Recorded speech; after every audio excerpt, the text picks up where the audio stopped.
अच्छा जी, और किसने पूछा था सर मनी मैनेजमेंट? अच्छा जी, देखो मनी मैनेजमेंट ये होती है, पहले तो चीज एक मैं आपको चीज़ क्लियर कर दूं, दो चीज़ें होती हैं, ठीक है। एक होता है फॉरेक्स के अंदर पिप्स, जो हम सबसे बड़ी मिस्टेक करते हैं ना, वो ये करते हैं कि आज हमने 1000 पिप का प्रॉफिट किया। 1000 पिप का प्रॉफिट नहीं होता, 1000 पिप का मूव होता है, ठीक है। मूवमेंट होती है गोल्ड की, मूवमेंट अगर हमने काउंट करनी है तो हम क्या करते हैं, पिप्स में कैलकुलेट करते हैं ना उसको। या आप ये नहीं कह सकते कि गोल्ड जो है ना 50 पिप के बदले अगर कोई कहे कि मैंने $50 कमाया गोल्ड से, तो ये भी गलत है। जी, मैं आपको वो चीज़ बता रहा हूँ जो आपको पता होना चाहिए। अगर आप किसी के सामने बात करें ना, तो यार उसको पता चले हाँ, ये बंदा जो है ना, इसकी बातें बता रही हैं कि ये बंदा तगड़ा है, प्रो लेवल का ट्रेडर है, ठीक है ना।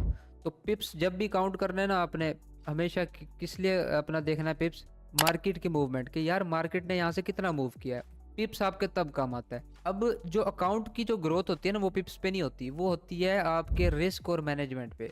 रिस्क रिवार्ड, आपका रिस्क कितना था, रिवार्ड कितना था। अब आपने लिया $10 का रिस्क, ठीक है, टारगेट आपका है जी $30, तब तो ठीक है। और अगर आपने लिया है रिस्क $30 का और टारगेट आपका पहले 10 है, तो ये रिस्क मैनेजमेंट खराब है। इससे अकाउंट ग्रोथ नहीं होती, इसके आप जो है ना जितना रिस्क ले रहे हो ना, उसमें से ये कह लो कि अपने रिस्क के अंदर से आपने रिस्क से भीख मांगना शुरू कर दी, इसको मैं ये कहूँगा। क्योंकि जो $10 का रिस्क लेते हो ना आप किसी भी ट्रेड सेटअप पे, या आपने एक का लिया, 10 का लिया, 1000 लाख जितने डॉलर का भी लिया, वो रिस्क चला गया। अब वो हमने किस पे लिया, रिस्क लिया, बस गोल्ड पे लिया है। अब वो बात खत्म है, अब उसको हमने देखना ही नहीं है, काउंट ही नहीं करना, वो समझे लॉस हो चुका है हमारा। हमने उसके बदले में देखना कि हमें रिवार्ड क्या मिला है, ठीक है। अच्छा, अब किसी ने $10 मिसाल के तौर पे रिस्क लिया था, $30 का प्रॉफिट किया। अब ये हो गया 1:3, ठीक है, इसको कहते हैं 1:3 का प्रॉफिट। अच्छा, अब इसके अंदर पिप्स कितने थे, एक ये बात आ जाती है। अब हम ये कहेंगे कि भाई जो $30 का जो मूव आया था ना, जो $30 जिसमें मैंने बुक किया, उसमें मैंने मार्केट से 30 पिप्स कैप्चर किए, ठीक है। अब 30 पिप्स कैप्चर किए होंगे तो लामला आपने कितने की लोड लगाई होगी, 0.10 की लगाई होगी।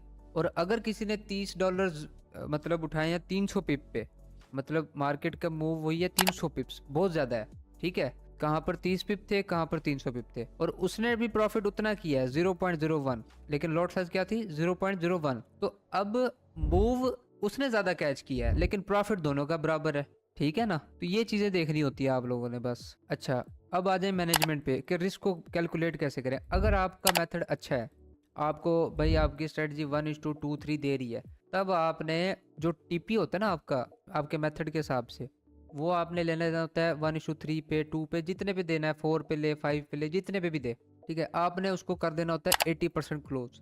ये मैं अपना बता रहा हूँ जो मैं करता हूँ, ठीक है। और हमेशा क्या करता हूँ, 20% छोड़ देता हूँ रनिंग, कि यार अगर ये ट्रेड गई ना, मिसाल के तौर पे यार अगर मैंने एक ट्रेड ली है, 10 पिप का एसएल था, 30 पिप पे मैंने उसको क्या किया, 80% क्लोज कर दी। मतलब $10 का रिस्क लिया था, $30 आ गए, मैंने 80% लीड कर दिया, उसमें से क्लोज कर दी। अब मेरी 20% रनिंग है। और अगर यही सेटअप प्ले हो गया, गोल्ड 300-400 पिप चला गया, तो मेरी आप सोचो कि 20% कितना बनेगा, आपका अकाउंट डबल हो सकता है एक ट्रेड में। होल्डिंग की ये पावर है, और बताने की जरूरत नहीं है, ये तो आपने कल देख लिया ना।